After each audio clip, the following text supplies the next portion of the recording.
to the Downers Grove Rain Garden Workshop. My name is Nick Santoro and I work in the manager's office for the Village of Downers Grove. I want to thank you all for coming out tonight. It's wonderful to see so many residents interested in learning about the best management practices for installing a rain garden on their property. It's our hope that by the end of tonight, you will have enough information to properly install a sustainable rain garden at your home. We have a lot to cover, so let's go over the agenda for tonight's program and get started. Jim Kleinwachter from the Conservation Foundation will be our first speaker. Jim will discuss the benefits of installing a rain garden on residential property and go over the simple steps that you can follow to install one of your own. Next, Karen Dalton-Lang, our village's stormwater administrator, will provide information on the village's stormwater incentive program that is available to residents who install qualifying rain gardens on their property. This program may help mitigate some of the costs incurred when you're installing your rain garden. After Karen speaks, we'll have a question and answer session as time allows. So with that, please welcome Jim Kleinwachter from the Conservation Foundation.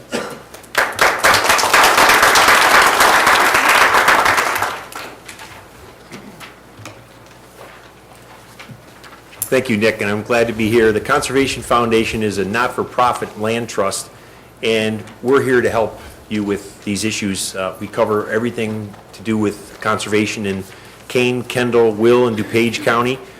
And there's not enough time for me to go into all the details of how a rain garden would work and so on. So I'll go over the basic things tonight, and then I'm here, I'm available for you. So I see some faces out there that I've worked with before, and I'm happy to work with you again on an individual basis. We have a program called Conservation at Home where I will actually come to your house. So we feel as a conservation group that it's not enough for me to hand you some brochures and say good luck. I do have the brochures, and we'll go through some basic things tonight, but I don't want you to feel lost no matter if I didn't hit your specific thing. We'll try to get it in questions and answers. And I'm going to start out with, on the big scale, our office is just down Washington, at the base of Washington near where it hits Weber. And we've got 60 acres. We've got all the green technology on the farm. So we have prairies, we have these rain gardens that you can come for a tour, and we're working with the village to have ways for the whole community to come and visit. We have an open house the first Sunday in May, and we have a rain barrel workshop and a hands-on installation program going on in April. And all these things can be found on our website, theconservationfoundation.org, and on the materials that we have. We'll direct you to the website. So we have 14 staff members that are dedicated to help you bring conservation to your home. We do pretty much everything environmental, and we work very closely with municipalities like this one. You're lucky to be in a community like Downers Grove that is very environmentally minded. And we've got probably more people with the Conservation at Home certification in their yard than most communities would have. And very easy, what I tell people to achieve Conservation at Home certification for your yard, you just have to want it. And you call us and we'll help you through the steps. Some people may have it achieve the criteria already, and other people might be somewhere in line, and we'll help you. And there's neighbors around you that you can mentor with and get plants from, and we're working with Wanamaker's very closely to bring these plants that I'll show you tonight to your garden. And I don't know of any other community that will subsidize the cost of a rain garden. They're that serious about the fact that these work, and they're good for the water quality in our area. There's a book Doug Tallamy wrote about landscaping as if life depended on it. We have not paid much attention to water quality issues and to habitat for wildlife other than our own needs and wants. And part of the thing we have to kind of realize is that the web is so intricate, and we're just another animal in the web. So kind of understanding that plants are not equal, that they're different, and that if we think about that when we're doing our plantings in our yards, that plants were functional and working, and other plants are just decorative. So we'll talk about that tonight, and how implementing some of these working functional plants into the yard will make our yards work again. And a lot of people are here because our yards are not functioning properly. What started it for me was garbage that was in my community, and those are my kids that I got out to help with. And so small things that we do can make a big effect, and connecting people with the land as the, this is my kids years later, but those kinds of things, and looking from the ages, I know a lot of you had connections to nature and had stories on how you played at your grandfather's farm, or you have a place in upper Wisconsin that you like to go to be connected to nature, and that's very important. And bringing some of that into our yards again is what I'm going to try to be communicating to you tonight. So as these plants are decorative, plants are the only thing that can change sunlight into food. So when we kind of understand that they're not just decorative, nice things for our yard, they're essential for all life. It's everything we eat, everything that other animals eat on this planet have to come from plants. So kind of getting that understanding that plants are desperately needed for all life on the planet. Then from there, we talk about the fact that all plants are not created equal. So we're going to talk tonight about native plants, ones that are evolved in Chicago, that live here, that are different because of evolution. We understand evolution in the animal world. You understand a turtle or you see a giraffe, and you understand that they are different because of evolution. Well, the same features happen here with the plants, that they have evolved to live here, and they're sustainable here because of their deep root system. So when you see a fire burn across the prairie, and you've seen a lot of those working in forest preserves and places, kind of you understand a little bit better that the deep-rooted native plants are able to survive that burn because of the fact that they're evolved. And they're going deeper to get water when other plants cannot. They're improving the soil capacity for themselves. So they've created topsoil. We think of this nice black soil that we have. It was not brought here by the glacier. It was created by the prairie over thousands of years. And on the far edge of the screen, you can see the turf, the grass that we've been covering our yards with, and it does have no root system. You've seen the rolls of sod that you can buy that you bring home the whole plant with basically no root system. And when we cover our ground with that tarp of short roots, we're not giving that water a place to go. So we're going to talk about how that feature that we've covered our yards with is creating some of the impervious surface that is not allowing the water to percolate and go away. So we're running it horizontally across the ground, and it's piling up in places that we don't want. It's piling into the river, causing flooding, a bunch of issues that happen from runoff. So basically, these native plants have a lot of features that we're going to be able to take advantage of, and I'll show you how pretty they are and how functional they are. So we're kind of laying the basis for some of these ideas right now. Next thing, I have an MBA in marketing. I have to be able to sell these concepts. So I'm going to show you some of the pretty plants that they're not only functional, and they bring something to our yards. So there's one thing in common with all these birds on the screen, and that is that they will not come for a cup of coffee, they won't come for conversation, they won't come for birdseed. They are all wanting seeds and berries and bugs. So understanding that what we create in our yards is what we'll harvest the benefit of. And a lot of the best birds that we want are driven by these native species and the bugs and berries that are produced from them. Part of the problem we're having is horizontal flow. How the water is supposed to percolate into the ground is on the higher elevations, the water should go in, and then it will come back up into the wetland areas over long periods of time, weeks, months, and years, and the water will be filtered by the plants and come up nice and clean. Well, what we've been doing is we make impervious surfaces. We build our homes on the high areas, and we have streets and roads and roof surfaces, parking lots, driveways. And the water then runs off horizontally into the storm drains, and we flush it into low areas, our wetlands. And the wetlands then are given the task of dissipating that water, and that's not the hydrology that functions very well. So the wetlands were meant to have water bubble up in them and not dissipate water that we run into it horizontally. So it doesn't work. We're fighting against the natural flow of water, and we're causing some of these problems in our neighborhoods.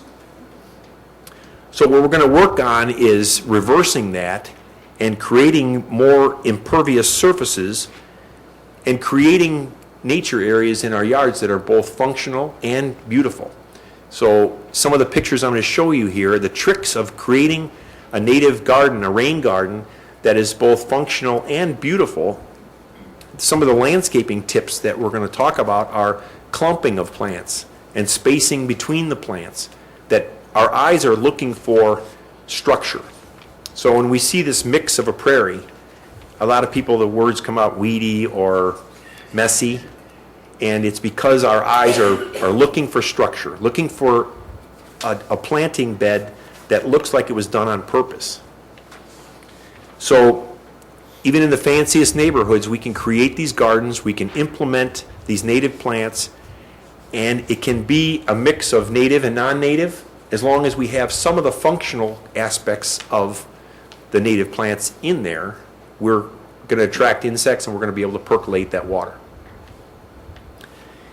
In this particular picture, we're looking at a yard where they want to have some area for a child to play, soccer area perhaps, or baseball, and they've used chemicals on their lawn. There's no dandelions, it's been treated, but they have a impervious area of grass, and as that water would run off, they've created a pervious area on the outside, a border, a buffer, to capture that water. So it can be, these rain gardens is a term that we're using for utilizing plants to absorb water, and it can take a variety of different shapes. In this case, it's a border planting, and we'll show some other different shapes as we move on.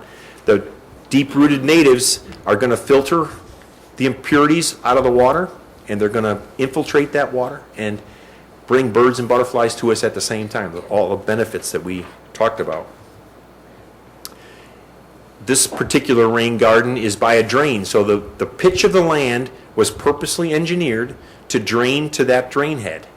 And we're going to catch some of that water by planting around it. So as the water comes through, it's going to hit this nice open area, and the water can percolate down.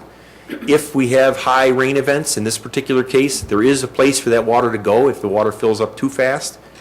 And yet we can catch and keep a lot of it out. And we can adjust the size in the rain garden to catch the amount of water that we're directing towards it. In the sheet that we're handing out tonight, there's a rule of thumb of if you take the width and length of your drainage area, so the roof surface coming to that downspout, you can calculate. If it's a 10 by 10 foot roof area, that would be 100 square feet. And the rule of thumb is you split that by 30%, and you'd come up with a size, the square footage of the rain garden you'd need. That is just a generalized thing. It depends on topography of the land and how your soil is. We have a lot of heavy clay soil. If you're on rock or sand, you may be able to get a lower one, and I'll show you pictures of large ones and small ones, and we can work with you on which one you need. The other end of the pipe is what we're having problems with. So it's the water quality and the quantity that's ending up in our river systems that we're trying to get to the root of the system in backing it up. If we can catch it before it gets in that drain head, it's much easier than dealing with it afterward. A lot of our water in this area is over-nutrified, and the chemicals we're putting on our grasses are ending up going down into the drain head and causing problems in the river. We can measure them. We have a website. You can look at all the data on river quality issues in northern Illinois, and the things that are happening in the DuPage are no different than what's happening in the Fox and other rivers in our region. So this is a quick list of some of the problems we're having in the river, and these are all demonstratable on data that we have on our water quality section of our website. So the term of the rain garden is basically, if you can think about utilizing the rainwater and planting plants where the water is naturally occurring or making a place for it to be absorbed. So in this picture, the high ground, water may puddle in the lower area, and we're just going to plant in that lower area if it exists. And you know in your yard where the water flows. So we'll look at some of those issues and plan accordingly how we're going to create this garden. At the farm where we are, we took 2 downspouts. You can see one there. We laid a rubber mat under the downspout to keep the water from the basement and direct the water into the area that we lowered. So you can see the pit that I'm shoveling out there, and the brook is standing in the center of the pit. So we lowered an area, and the sides of the upper parts of the rain garden are different elevation than the lower part. We'll plant water-loving plants in the bottom and drier-loving plants on the upper areas. A lot of the native plants are very forgiving.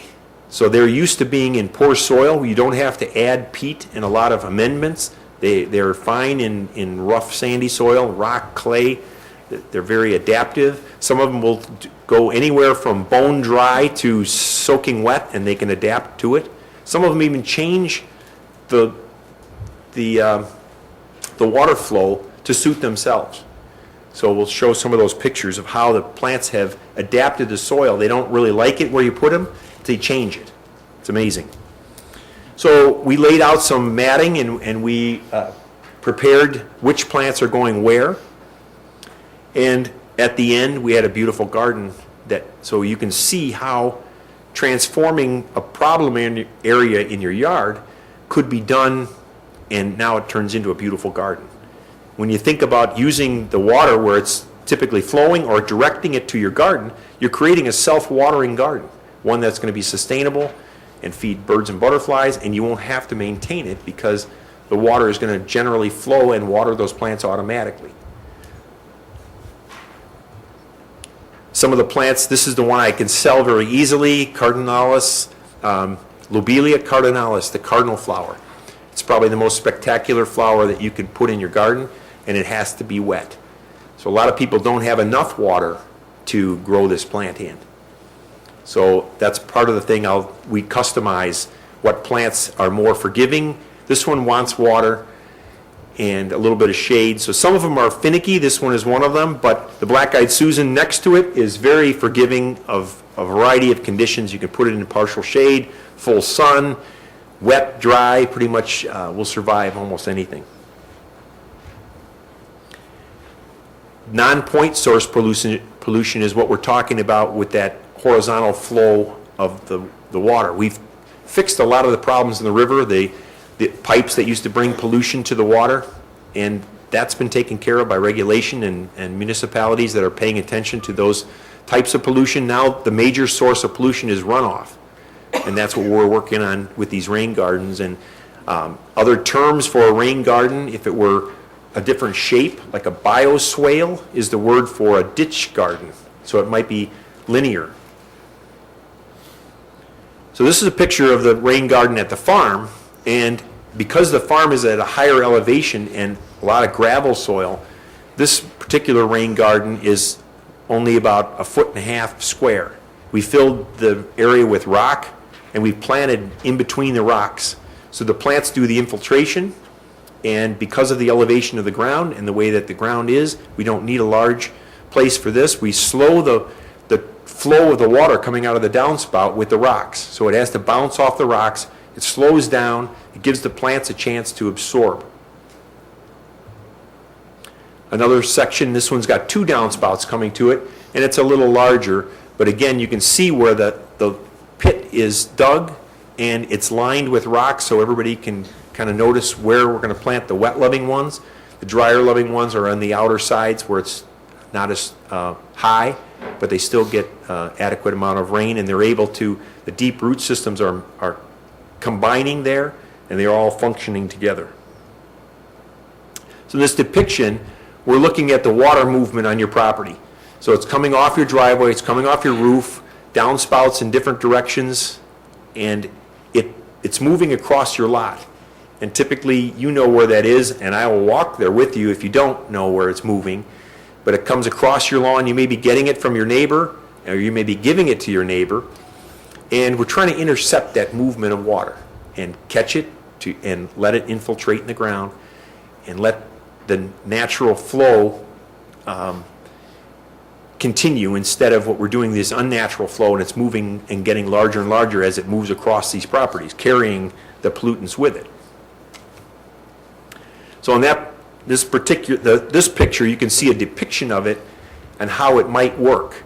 This is an actual one that fits that same description. Water was coming across, was flooding out onto the sidewalk. We made a corner garden there, a self-watering rain garden, and it stopped all the flow of the water. If water was still coming over the sidewalk, we could adjust the size of this to catch more water. You can create berms, so you create a little higher spot to keep it off the sidewalk and let it hold there a little bit longer and infiltrate into the ground. And some of the pictures of some of the flowers I'll show you next, and how beautiful that these rain gardens can be, and the stories. So the purple Liatris that you see, that was used to color native blankets, and it's very attractive to butterflies. The monarchs and swallowtails will just feast on the nectar from that purple flower. There's a compass plant that rotates itself to the sun, and people come out and say, well, how does the plant know where north is? This is an evolutionary trait. It doesn't know where north is, but it knows where east and west is based on the travel of the sun. This plant knows enough to turn itself to face the sun so it can photosynthesize better and is able to live. So that's, some of these plants you could put in your yard. There's grasses there that were used to thatch the thatch roofs of the prairie homes, and Native Americans used a bunch of them for medicine. All of this rich history you bring to your yard when we're introducing these cool plants. So some of them, bee balm, you may be familiar with this one. A lot of people, these might be common ones that you're aware of, and you didn't really know they were native and providing function in your yard. The Silphiums are the clay busters that I was talking about. This is the compass plant, the cup plant, and prairie dock. Very deep root systems. They're similar to a carrot. Very hard to transplant unless you get them small. But big, thick root, and it will go down as deep as 15 feet and open up the soil. So if you can imagine the shape of a bowl of clay in your yard. Now you know if you had a clay bowl in the kitchen that will hold water and you can put soup in it or anything that you want. Well, the same shape in a colander doesn't hold water because it's perforated. And that's what these root systems are going to do. They're going to perforate that clay layer and allow that water to naturally go down. The gravitational force of the water will push it through when there's openings. Some of the pretty ones, the purple prairie clover, that's a drier loving one. Black-eyed Susan is very forgiving. And I have these all in the handout so you don't have to do your homework and copy them all down, but I'll go through them. The penstemon beardtongue is very attractive to hummingbirds. In the springtime, they feast on that one as they're coming through. The blazing star, I showed you that earlier picture. That is the Liatris, the purple spire that I showed. And the nice thing about a lot of these plants is that there's a version that likes it wet, a version that likes it shady, and a version that likes it dry. So everything from the milkweed for the monarchs, there's a dry, a medium, and a wet-loving one. And the same thing with this Liatris. Depending on the conditions in your yard, will give you the very wet one if you're in a soggy area, or partially shady will get you a different one, or very dry, a different one yet. Here's the milkweed family. Monarchs are looking for this now. There's a precipitous decline in pollinators, and Brookfield Zoo and a bunch of other organizations are working with us on trying to create pollination areas in our subdivisions. And the monarchs are completely dependent on having milkweed to lay their eggs. If we have it, they'll come and use it. They're coming here. They're on their way up from Mexico.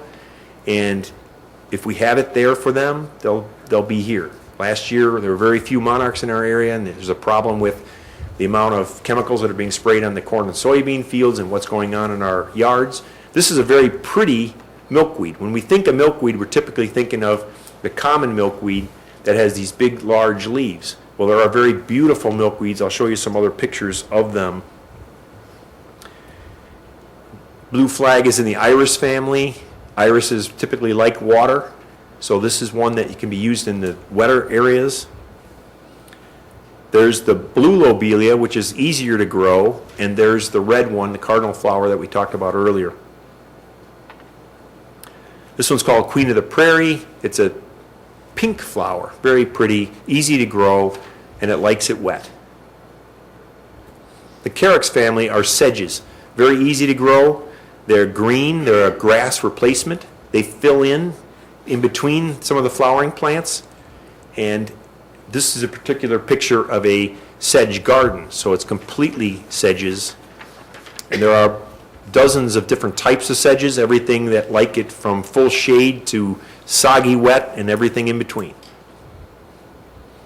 If we're not going to catch it in a rain garden, we can infiltrate into a French drain or a dry well. So we're going to turn, you have 4 downspouts at least in your home. One might be in a rain garden or 2 in rain gardens, and you can use that combination of 2 rain gardens to fulfill your requirement for the city's subsidy. Maybe another one might be turned into a dry well and let it infiltrate. You're breaking that surface of grass, and you're turning and creating a place for that water to infiltrate by using rocks. The rain barrels are another way. We're going to have programs to get you rain barrels for some of the areas where you want to catch the rain in your barrel. You can also have an overflow that runs to a rain garden. So the combination of rain barrels, rain gardens can be used very effectively together. I'll help you figure out where the rain barrel should go. We want that water. Rain is a very good thing for us to have. It's better for our plants than traditional water from the tap. It doesn't have chlorine in it. And we can use it for the dog watering and cat and washing cars and our gardens. It's a wonderful thing. All of the barrels are set up for their overflows and mosquito proofing. There's drain on the front and places for hook up a garden hose. You can run it right out to your garden and drip irrigate with it. There's a variety of ways of doing it. I'll help you with all of those features. Large scale, there are rainwater harvesting systems. You can see 2 systems at our farm, both a small residential system, like this one shown where the water is held underground. They can be under a driveway or a patio area, and that water can be captured underground and pumped back up and used to irrigate. So these are not state-of-the-art systems that are only in magazines. They're here, they're available. This one is a 750-gallon one that we have at the farm. A very beautiful surface feature. So the water runs across the surface like a little stream and then falls back into the tank and is recirculated around. That we can flip a switch and we can irrigate it with it on a pump system, so we can go out to the garden with it. We can irrigate with our grass with sprinkler systems, or we can wash the car with it, however you wanted to use that pressured water also. We've got also a 25,000-gallon tank that catches water from the barn that we use to irrigate the vegetable fields. And we have other programs like storm drain stenciling to help people bring the information to your subdivision that once it gets in that drain system, it's going to the river, and we don't want to be sending street contamination, or if you wash your car out on the street, what runs down your driveway is going to go into the drain head, or what comes off your lawn. So there are better ways of putting chemicals on the lawn that aren't so high in nutrient value that we're going to cause problems in the river. So in a nutshell, that's what we're talking about. Here's the sign that you can earn at your home, and I will help you with all the specific details that you are going to ask about your yards. We have information, so if you think you can do it yourself, I'll have information there. You also will be able to get my email and phone number. So if you want a house visit, you want to earn the sign, we're really trying to make this a new way of thinking about our yards. So instead of having the typical yard with the grass and the hosta and daylily, some of the things that are not native to this area and not functioning. So this could be the new standard that we want to try to achieve in our yards. And again, I'm not going to hand you a brochure and say, good luck with that. The city here is subsidizing the work. Wanamaker's is going to have the plants for us, and I will help you with the technical assistance that you need in your yard, all the way down to walking the yard with you and making sure you understand how to do it. So with that, I will take questions that people might have.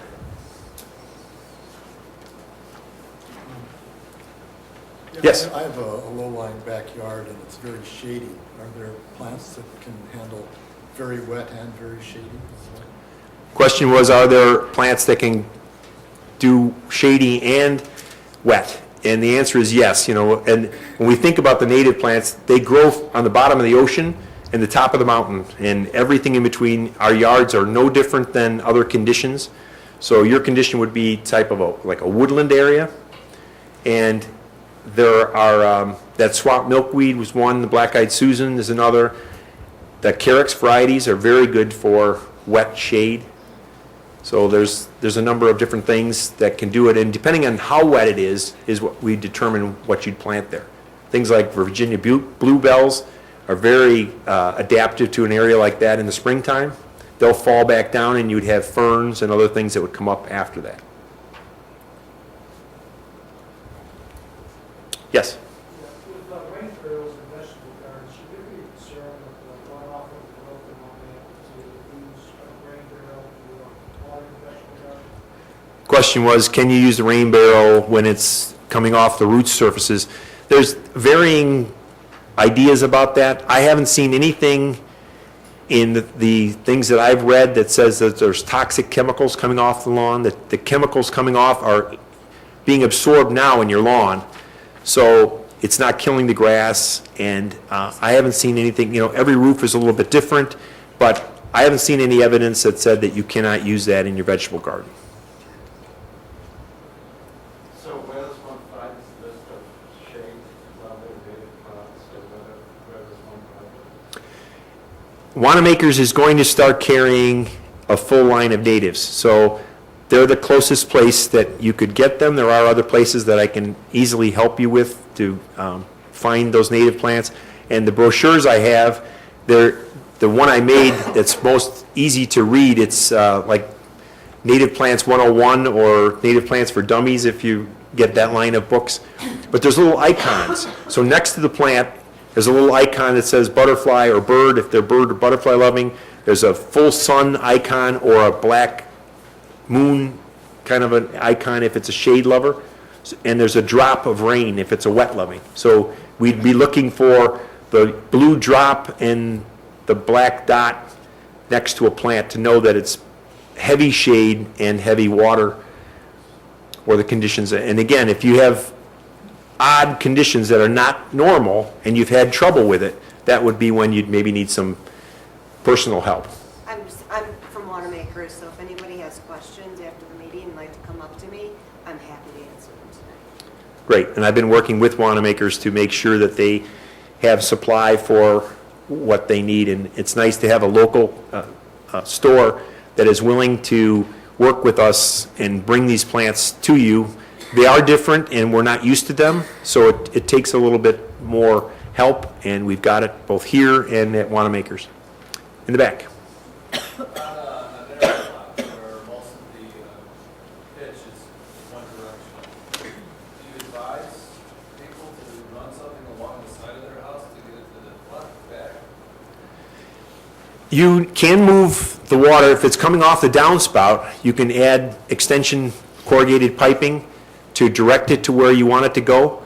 And in some cases, like the picture I showed, you may need to depress an area and make a place for that water to pool. On a narrow lot where you're going to go maybe 50, 75 feet along the side of the house, is there some remediation you can make to keep the clay that they've already put there, keep the water from staying out here in your basement? Well, once you get away from the house, maybe at least 10 feet away, then you can start infiltrating right there. You can create a bioswale, so you could put the plants in a linear. So let me give this direction one more time. So all the direction is one way, across the front to the back or something like that. How do you get the water around the house? It's a very narrow lot. Is the water running across the lot or down the lot, the lengthwise? Down the lot. Then you would create a barrier, a berm, so that water would come down and hit the berm, and on the water side of the berm, we'd create a depression and fill that with plants. And if that doesn't describe it, then it'd be another one that I would like to come out and see. We can walk it and determine what's the best route for that. So specifically, my backyard is higher than the house, my front yard is lower than the house. My house fills up the whole line. Except for the driveway. I need to get that water to the front, more or less, or create a huge depression. It might need some specific help to look at it. It's hard for me to visualize. Do you use rubber product at all on the side of the house? Yes, and one picture I had showed that to keep it keep it away from the house enough so that it's not ending up in the basement. Mm-hmm. Yes. For a very wet area, any difficulty with mosquitoes, or how do you deal with maybe oversaturation even in a rain garden? Is that ever occurred? The mosquitoes aren't a problem. Repeat the question. Is there a problem with oversaturation or mosquitoes caused from a rain garden? And the simple answer is the idea is that the water gets percolated down, so it doesn't sit there and pool. That's the idea. Once the plants get established, there's absorption and there's percolation to get that away from sitting there. So the stagnant water is the problem. The mosquitoes thrive in stagnant water, but if they're functioning properly, you won't have the water stay there for very long. It should be gone within a few hours. And the size of it is adjustable. So if you find that your 10 by 10 rain garden isn't doing it, then we expand it. And there's a lot of different ways. We can even add shrubs, which have big root systems that can help open it up even more. So, it's not just do it in a magic fix. I understand what you're saying, and we would adjust as need be. So sometimes the plants didn't work. Sometimes we find that maybe we'd have to make it bigger, or we may have to make it a little bit deeper, depending on how much water is coming in. We have existing pits where, when they built our property, they built around ash trees. But we're losing our ash trees to ash forest, so they're going to be gone, but we'll have these pits, and they fill with water, very high. So that's our concern. If we create a rain garden in these pits, is there still going to be too much water? I don't know. It certainly is going to help the situation. The native plants are amazing what they can do. And I talked about a lady had a valley like that, and I had talked at a seminar like this, and she went and bought one of those Silphium, the clay busters, and that was what was available, and she put it in the bottom of the pit. And so she said, "Can you come and check out my rain garden?" So I went there the second time, and I'd seen the lower area that she had, and it was filled with water in this depression. And it was amazing because she planted the Silphium plants, which don't really like the bottom of the rain garden. That's not their thing. And she planted in the bottom and a couple on the sides. And the one on the bottom died because of the water. The two on the sides drained so well that the bottom now was empty and then filled back in again with the plant. So that when I was talking earlier about how the plants changed the flow, it didn't like it wet, so it drained it. And it no longer was wet, and then the plants could take over again. So we really have found that there's an amazing value in it, and I can't really quantify how yours is going to work exactly, but once you get the tree root out of there and we start to put those plants back in, I think we'll kind of get an idea of how well it drains. You have to get all the tree root out? No.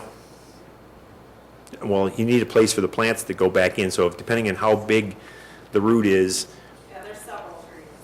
they can be planted around them. Over here. I live in a serious flood zone. I'm required to carry flood insurance. Are there any regulations that the village has against us doing something like this to try to control some of the water that we collect? Well, I think Karen can address that better than I, but typically, what we're talking about is replacing your landscaping items. And it's not meant as a cure-all for all drainage issues. It's meant to help and make things better. But changing from grass to a planting area is, on my estimation, it's never been a violation. To change your landscaping from plants to this plant to that plant is not going to be a violation of any codes. I'd like to just make one comment on that. Jim is absolutely correct, that would not be in any violation, but you could not do any filling if you were in a floodplain. So you couldn't berm up, make any kind of wall type of berm or anything like that. But you could certainly scoop out some dirt and have that same effect and plant. Yes? If you have a depression and you plant these plants, how many years does it take to be fully effective? Because they don't just grow deep roots instantly. Correct. The question was, how long does it take? And we can sell you plants that are 2 and 3 years old. So how it works is, I would not recommend seeding, because that takes 3 to 4 years. But we can buy pints or we can buy gallons. And the gallons, even the pints, they come almost root bound. So the plant spends a bunch of its energy making huge root systems. A gallon pot is 2 or 3 year old plant already. And so you plant in the ground, a gallon pot will bloom the first year. So it costs a little more money, but you get that quick result. So it depends on how much money you have, how big an area you're trying to do. You can buy anything from a little plug to quarts to up to gallons. So a gallon, you mean deep? A gallon pot is probably 6 inches wide and 8 inches deep, and the roots are bound, so you take that gallon pot and you'd break up the clay and you put it in, and the spacing can be greater because this plant is going to immediately start going. So you want quick, we'll go to gallon pots. Way in the back. Okay, 2 quick questions. One, do you ever recommend weeping willow for certain areas if they're really wet? Willows and birches, there's a bunch of trees that you certainly can use. We're looking at longer lived trees. I would much rather you see swamp white oak, quality trees. The problem with willows is they grow extremely fast and they're messy and they die at a young age. So you can have these tremendous trees that will grow up quickly, and at some point you're paying hundreds of dollars to take this tree out. But trees have a major effect in absorption of water too. Okay, great. The second question might be for Karen. What is the nature of the subsidy? How do you apply that? How do you work it? How do people get it correctly quickly?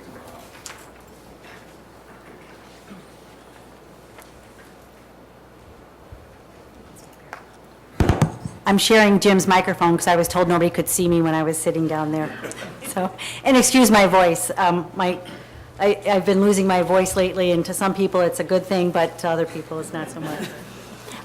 The village has a very robust stormwater incentive program that was instituted when we did the stormwater utility fee.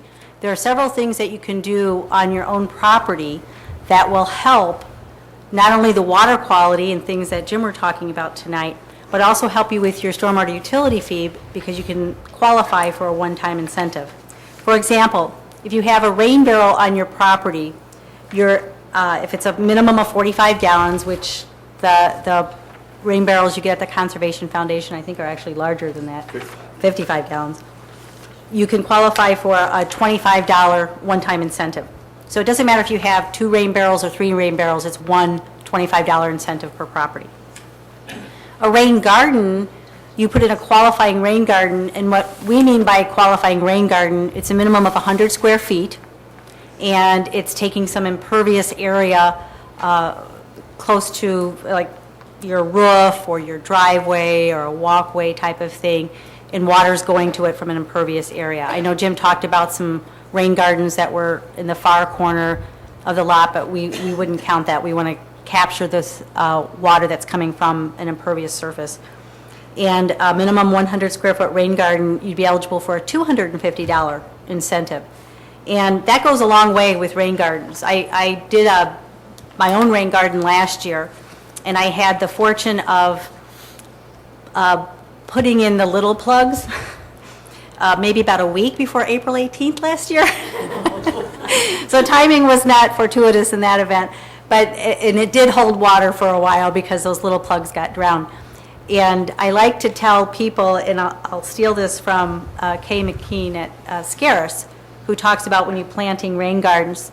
She calls it sleep, creep, and leap. So the first year, if you get the little plugs, it'll sleep. You won't see much at all. The second year, they'll start to grow. That's the creeping. And the third year, they'll be taking over in full bloom. But you can get a much more instantaneous variety of rain garden if you do, like what Jim said, and buy the larger sizes. The other things that you can get incentives from the village are permeable pavements. We have an example of permeable pavements on Grove Street, west of Maine. If any of you are ever by Emmett's, you can walk down that street, and that's a whole permeable pavement system. They now have permeable asphalt and permeable concrete. If any of you are interested in never changing out your driveway for that, see me. That's a $300 one-time incentive. And other things like the dry well, the water recycling system, cisterns, those are eligible for a $300 one-time incentive. I have applications in the other room. This application is also on our website at downers.us. Click on the stormwater utility in the upper right-hand corner and cursor down about halfway, and you'll see an incentive application. You can mail it or email it into the village, and it'll be processed pretty quickly. So. Thank you for clearing that up.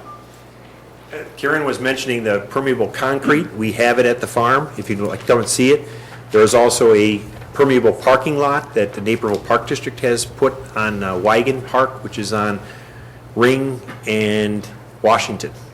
So some of these concepts, we want to make sure that you know that they're not dream things, that they're actually out there and they work, and you can touch them and feel them and learn about them. We're using Ozinga, and their product is called Filtercrete. It looks kind of like a Rice Krispie treat. So it's flat on the surface, and you can, even if you weren't doing the whole part of your driveway, you can integrate the edges or areas where you want water percolation and integrate that into the system. So a lot of these things we're talking about, the rain barrels, rain gardens, bioswales, permeable pavers, it may be a combination of things that you want to use. So just to know that they're out there and you can see them and touch them. Yes? You don't have to go that far. The brand parking lot at Downers North High School is made of those impermeable. The pavers? Yes. Okay. There's different types. There's East side of the Main Street. pavers are one way and the concrete is another. Your tax dollars pay for that. Great. Yes? With the plantings, any concern with household animals, dogs, cats? No. They're, like, it's kind of an interesting thing. Animals are normally, they have a aversion to the plants that are poisonous to them. For example, milkweed would not be good for a dog or cat to eat, or us. But nothing will touch it. A rabbit won't eat it, deer won't eat it, and so it's kind of an interesting thing. This plant that's poisonous, every animal has an aversion to it, but monarch has found, well, hey, nobody wants it, I'll take it. And they actually eat the poison, and they become poisonous. So it's kind of an interesting thing how nature works. And the monarch becomes poisonous, and the birds won't eat the monarch now because he's a poisonous.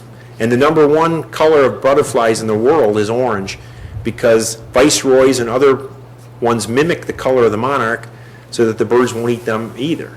So you see how nature is really amazing and how it functions. And it functioned here for 10,000 years, and slowly, one by one, we've changed some of the features, and now we're here finding, like, it doesn't work, and my yard is not functioning properly, and we're kind of spinning back. Rain barrels are something your grandmother probably had, and having some of these native plants that were there at the turn of the century, we're kind of going back to the way it worked long ago, and that's the way we need to go again. Yes? We have a sunny area that's wet most of the time, but in July and August, Good question. Sunny area that's wet sometimes and dry sometimes. The plants are very adaptive. And that's some of the problems. If you just got a sheet from Rain Gardens, and I have some Rain Garden sheets that I brought along tonight, but they're focusing on soggy areas. And a lot of areas, like the one mentioned here, is not soggy all the time. It's only soggy in the spring. And that deep-rooted picture that I showed of the native plants, the plants are used to that. That's how they survive. It rains here in April, May. We have the wet time. March, April, May is wet.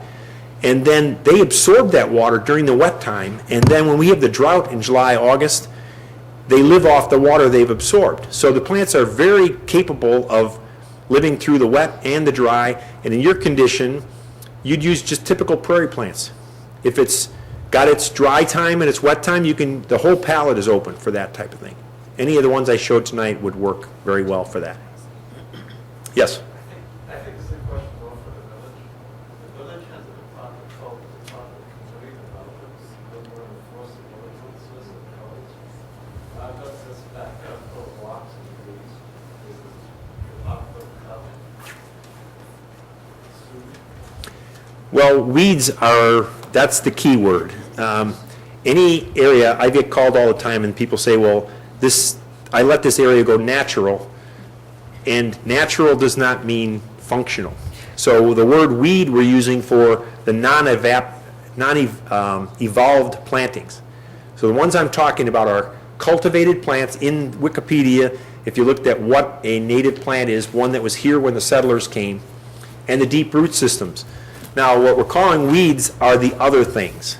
The thistle and buckthorn and honeysuckle and garlic mustard and those things that are invasive plants that have come from other places. If you have invasive plants, most communities will want you to take those out and manage your property properly. And that's another advantage of the Conservation at Home program. I come out and help you. So if you say, well, what is this? I don't know what it is. We'll determine what it is and determine if it's a good one or a bad one. So I think I'm getting what you're saying is that the village will not come out to sue me if it's native plants. If you manage your property properly, just like if you didn't mow your grass, somebody's going to complain about it and there'll be a problem. But we're talking about, these are all managed areas. We're not just going to throw some seed out there and just let it go crazy, because it wouldn't work. So, yeah, we can work through it. But these are, we're talking about managed gardens, and that area I'm clumping, I'm purposely doing the clumps. So you buy 3 or 5 of a plant, and you make that clump like the ones I showed you tonight, and you'll be able to see where it is. And the drawings that are on the sheets that you have, very simple. I broke the clump into just 3 or 4 segments, so that you're talking about only 3 or 4 varieties of plants that you'll be able to identify and weed around. And it'll be more successful that way than if you put in this random thing and I don't know what's what now. So I'm trying to make everything I can do to make you successful. When putting in a rain garden is kind of a requirement, like we just built a house and we got moved in December and couldn't get our occupancy permit because we couldn't put in a rain garden at that time. So is like the sizing of that, is that something that you're gonna help us with, or is that something the city would, let us know? That's a Karen question. Yeah, the question was, a woman here just built a brand-new house, and she, her contractor, whoever, opted to put in a rain garden. That was a rain garden to meet what's called our BMP requirements, our best management practices. The village follows DuPage County Stormwater Ordinance, and in that ordinance, when you install 2,500 square feet or more of net new impervious area, you are required to put in volume control BMPs.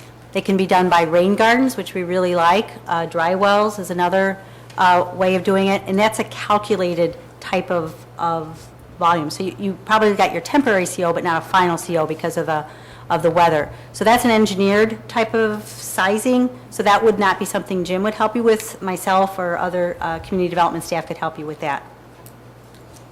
Did I answer that question? Yeah, can I have your contact information? You sure can. It'll be Yes, sir. We have about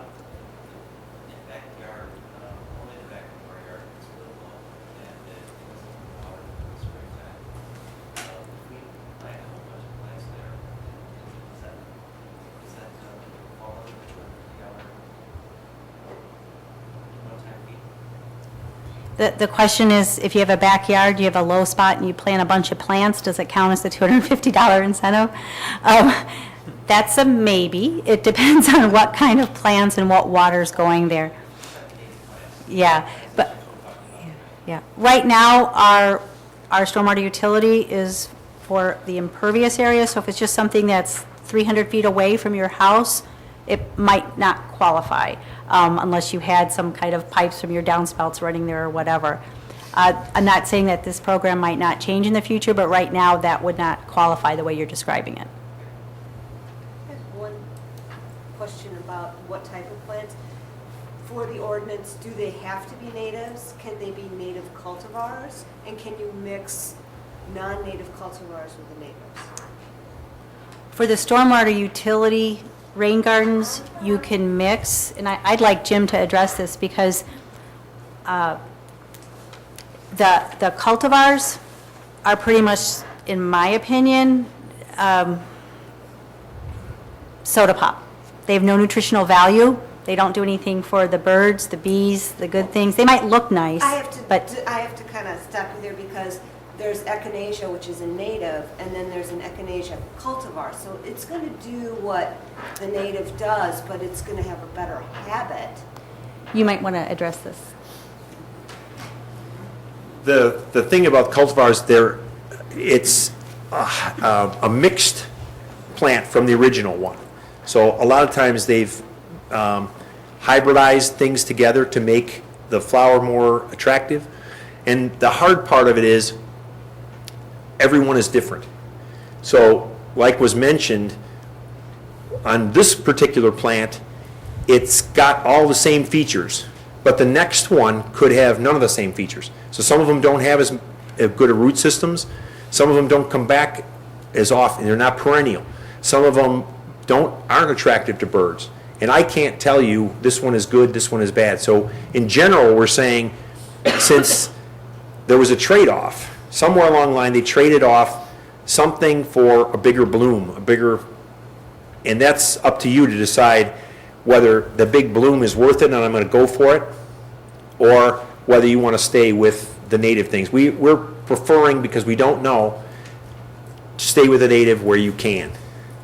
But I will say that there's also a term called nativar, where it's much closer to the original. So you've got the original native plant, the nativar, which is a little tweaked off of that, and then the cultivars, and then there's hybrids, which they're mixing all kinds of stuff into these other ones. So if you can imagine in the dog world, you got everything from a Chihuahua to a Great Dane. They're all dogs, but they have different functions and they look different and so on. That's what we're talking about here, is that gradient from native all the way down to something else. And there's a place for all of them, and we just have to figure out what you want. The stuff that I have is showing the true native varieties and species, so that will be clear what I'm showing. Question? Another question about my floodplain. Would those plants survive being submerged in water? Question was, will a plant survive being submerged in water? Some of them love to be submerged. So I can give you ones that if it's submerged all the time, I can give you ones that will grow in that submersion area. And anything above that. So that soft, mucky area, if it's mucky all the time, then I've got a list of plants for that. If it's dry some of the time, we'll have plants for that. So any of the features from all the way in the river on up the bank to the driest area, we can set that up. And for the other question about the rain garden area, one of the simple ways would be to make 1 or 2 rain gardens up by the house. So the city's requiring 100 square feet. You could make 2 rain gardens 5 feet by 10 feet at 2 downspouts. They would catch the water coming from the house, maybe never get back to that back area. And if you met the requirement, you get the subsidy, then you could also plant that back area additionally. So to get the subsidy, we know what the rules are, and there are very easy ways to make gardens up by the house that would meet those requirements.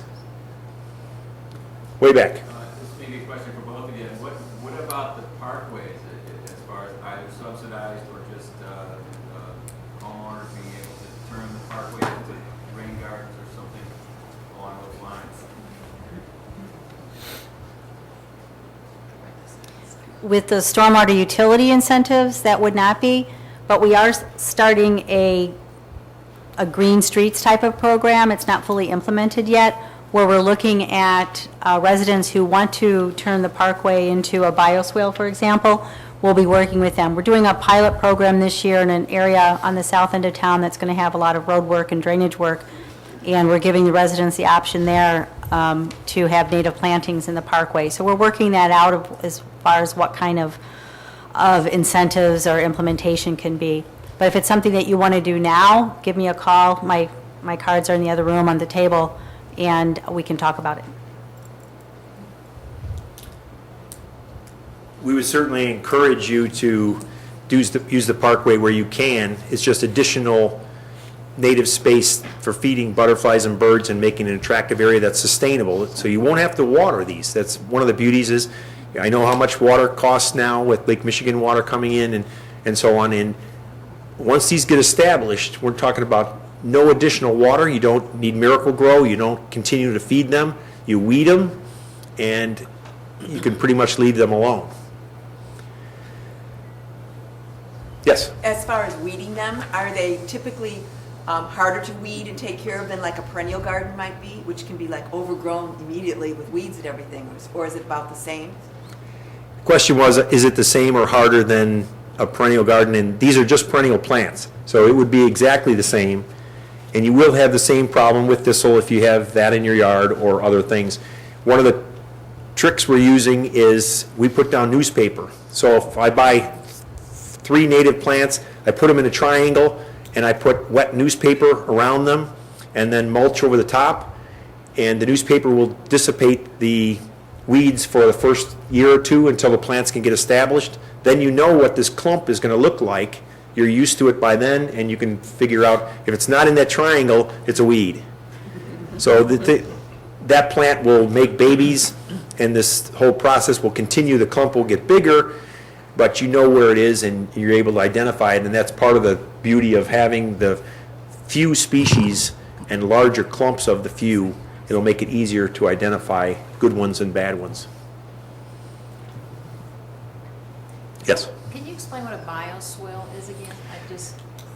Okay, the explanation of a bioswale, I'm using that term, it's a linear rain garden. So if you can imagine, some of the pictures I showed rain gardens being round, and if you had a trench area or out in the front of your house a swale, and it was linear shaped, a ditch. So we don't like the word ditch. So now we're calling it a bioswale. And it's much more palatable and beautiful to say, I have a bioswale in my yard. But some of the plants that I showed you would grow in that swale. Many of the homes that I go to, they have difficulty mowing that. So you can imagine getting the mower on the side of these hills, or it's not growing water, or it's got too much water that grass doesn't grow there very well anyway. So getting rid of that ditch and creating a bioswale would have all these benefits. Okay? Well, if there aren't any more questions, we can adjourn, and I can hand out the sheets that you want, and I think you have some more? Yeah, in the other room. Is that gonna be Okay. open again? Any other remarks that you needed to make? No? Great. Thank you for having me, and happy to help you.